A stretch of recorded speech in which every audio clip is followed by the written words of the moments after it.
பெருமை எல்லாம் உங்களுக்கு தான் வரும். எனக்கு விழுந்த ஓட்டை விட நீங்க போட்ட ஓட்டை தான் நான் பார்க்குறேன்.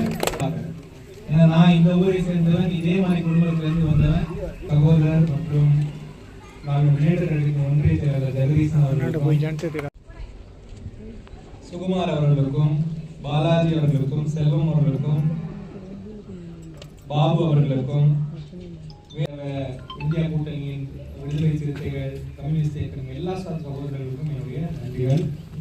நேரம் இல்லாமை காரணமாக நான் எல்லா பேரையும் குறிப்பிட முடியும். 40 பேருக்கு தான் கிடைக்கிற ஒரு நிலைமையில இருக்கு. ஆனா இந்த நிலைமை மாறிடும். மறுபடியும் மோடி எப்போ அந்த அரியணையிலிருந்து வெளியே போறாரோ அன்னைக்கு நம்மளுடைய 100 நாள் வேலை திட்டம் நாங்க முன்னாடி கொடுத்த வாக்குறுதி சரி பண்ணிக்கலாம்.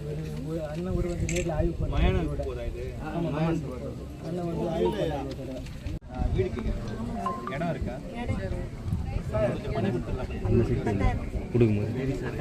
இல்ல இல்ல அதெல்லாம் ஒன்று கொடுத்துருங்க, கொடுத்துட்டு அந்த சரி நான் அப்படியே கொடுங்க, அப்படியே மண்ணு அப்படியே செக்ரட்டரி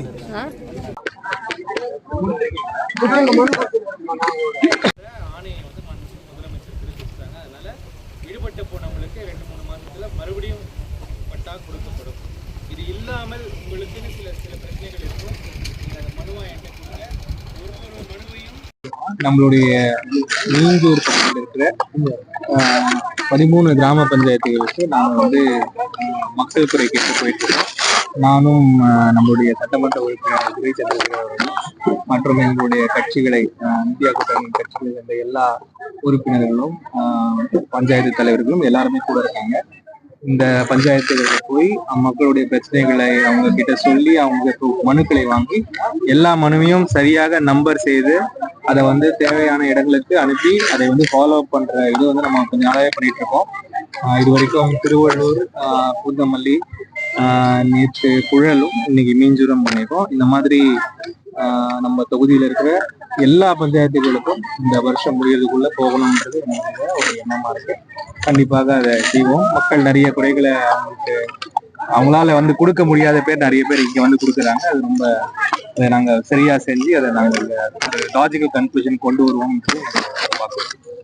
இல்ல, பாதாள சாக்கடை வந்து எப்பவுமே அது ஒரு காம்ப்ளிகேட்டடான ப்ராஜெக்ட் தான். இருந்தாலுமே இந்த டிலே இருக்குதான் செய்யுது. அது வந்து 90% முடிஞ்சிருச்சு. இந்த மிஸ்ஸிங் லிங்க்ஸ் எல்லாம் பண்ணிட்டாங்கன்னா அது முடிச்சிடலாம். அதையும் வந்து நாங்க வந்து டைட் பண்ணி எடுப்போம். இப்போ நம்ம போன வருடத்துல இருந்து பாத்தீங்கன்னா நான் உள்ள வரும்போது இங்க பெண்டிங்கா இருந்த பல வேலைகள், அது வேப்பம்பேட்டு பிரிட்ஜா இருக்கட்டும், செவ்வாப்பேட்டு பிரிட்ஜா இருக்கட்டும், இல்லைன்னா வேற வேற இன்ஃப்ராஸ்ட்ரக்சர் விஷயங்கள் எல்லாமே இப்போ மூவ் ஆகி ஃப்ரண்ட்ல போயிட்டு இருக்கு. மீஞ்சூர் ஒரு சின்ன ஒரு இஷ்யூ இருக்கதான் செய்து அதை கண்டிப்பா நாங்க முடிச்சிருக்கோம். 17 crores அந்த வேலை வந்து முடிஞ்சிடும். அது கண்டிப்பா நடக்கும். நீங்க அதாவது பதவியை எடுத்த பிறகு எந்த படி முடிவடைஞ்சிருக்கு, எந்த படியை முடிவிச்சிருக்கீங்க, அதை பத்தி ஏதாச்சும்? அதாவது பல ஆண்டுகளாக கிடப்புல இருந்த இன்ஃப்ராஸ்ட்ரக்சர் ப்ராஜெக்ட் சொல்ல போனா நம்ம ரயில்வே சம்பந்தப்பட்ட செவ்வாப்பேட்டு பிரிட்ஜு, வேப்பம்பேட்டு பிரிட்ஜு இன்னைக்கு முடியும் தருவாயில வந்திருக்கு. ரொம்ப துரிதமாக நடந்து கொண்டிருக்கிறது. அதுவும் இல்லாமல் வேற வேற ரோடு பணிகளாக இருக்கட்டும், பெண்டிங்கா இருந்த விஷயங்கள் எல்லாத்தையுமே இப்போ மூவ் பண்ணி கொண்டு போயாச்சு. மீஞ்சூரும் வந்து முழுமையான முயற்சிகள், அதுல வந்து 5 வருடமாக ஒரு சப்வே பண்றதுக்கு கட் பண்ணி வச்சிருக்காங்க. அது ஒண்ணும் நடக்காம இருந்தது. அதுக்கு இப்ப NOC கொடுத்து அது முன்னாடி கொண்டு போயிட்டாங்க. இந்த பிரிட்ஜும் முடிஞ்சிரும். அதனால கண்டிப்பாக எங்கள் முயற்சிகள் வந்து மக்களோடு இருக்கிறது. அதுல எந்த மாற்று கருத்தும் இல்லை.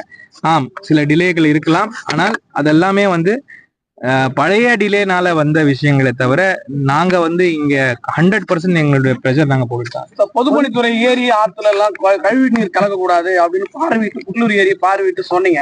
ஆனா இப்ப பொன்னேரி பாதாள சாக்கடை தண்ணியை தடுப்பணை ஏரடிப்பாளையம் தடுப்பணையை தாண்டி விடுறதுக்கான நடவடிக்கை எடுக்கணும்னு மக்கள் போராடுறாங்க. அவங்களுக்கு நீங்க ஆதரவு அளிப்பீங்க? இல்ல, கண்டிப்பா அந்த விஷயத்தை நான் பார்ப்பேன். ஏன்னா நிலத்தடி நீர் வந்து ரொம்ப முக்கியம். ஒரு தடவை அது போயிருச்சுன்னா அதுக்கப்புறம் அதை திரும்பி வராது.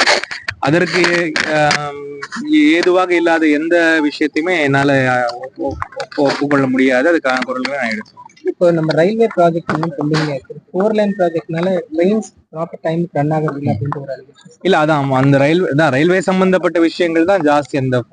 அந்த 4 லைனிங் வந்து இப்போ போன தடவை அந்த ரயில்வே மீட்டிங்ல எடுத்தோம். அதை வந்து அவங்க குயிக்கா இந்த வருஷத்துக்குள்ள முடிச்சு கொடுக்குறோம்னு அவங்க அஷூரன்ஸ் கொடுத்துருக்காங்க. அதை நான் மறுபடியும் ரிவ்யூ பண்றேன். கும்மிடிப்பூண்டி ரயில் நிலையத்துல வருமான தொழிலாளர் நிறைய பேர் வந்து போற இடமாவும் மக்களுக்கும் பயன்படும். எக்ஸ்பிரஸ் ரயில்கள் கூடுதலா நிறுத்துறதுக்கான எந்த நடவடிக்கை இதுவரைக்கும் இல்ல, நடவடிக்கைகள் நிறைய நாங்க வந்து மந்திரிகளை பார்த்து டெலிகேஷன் போய் கொடுத்தும் பண்ணியாச்சு. எனக்கு என்னவோ பாரதிய ஜனதா கட்சி தமிழ்நாட்டுக்கு வந்து எதுவும் மற்ற கட்சிகள் வந்து கேட்டா பண்ணவே கூடாதுன்னு ஏதோ ஆர்டர் போட்டிருக்காங்களான்னு தெரியல. சின்ன சின்ன விஷயங்கள்ல கூட ரொம்ப ஒரு மெத்தன போக்க காட்டுறாங்க. அது வந்து சரியான ஒரு ஹெல்தியான ஒரு ஜனநாயகம் அல்ல. மக்களும் இதெல்லாம் பார்த்துக்கிட்டு தான் இருக்காங்க. இந்த மாதிரி சின்ன சின்ன கோரிக்கைகளுக்கு கூட நீங்க வந்து செவி சாய்க்கவில்லை என்றால் அப்கோர்ஸ் நீங்க வந்து எங்களுடைய படிப்புக்கு தேவையான பள்ளி கல்விக்கு தேவையான காசை விடுறது இல்லை, ரிலீஸ் பண்றது இல்லை, வர வேண்டிய ஜிஎஸ்டி பணத்தை கொடுக்கறது இல்லை. இதெல்லாம் பண்ணா கூட இந்த சின்ன சின்ன கோரிக்கைகளையும் நீங்க வந்து முட்டுக்கட்டை போடும் பொழுது நீங்க எந்த முகத்தை வைத்துக்கொண்டு தமிழ்நாடு மக்களிடம் வந்து நீங்க வந்து ஓட்டு கேட்க வரீங்கன்னு எனக்கு தெரியல. கண்டிப்பாக இதை எதிர்த்து நாங்கள் எங்கள் குரல்கள் இருக்கு நடந்து கொண்டே இருக்கும். அதை நாங்கள் கண்டிப்பா அச்சீவ்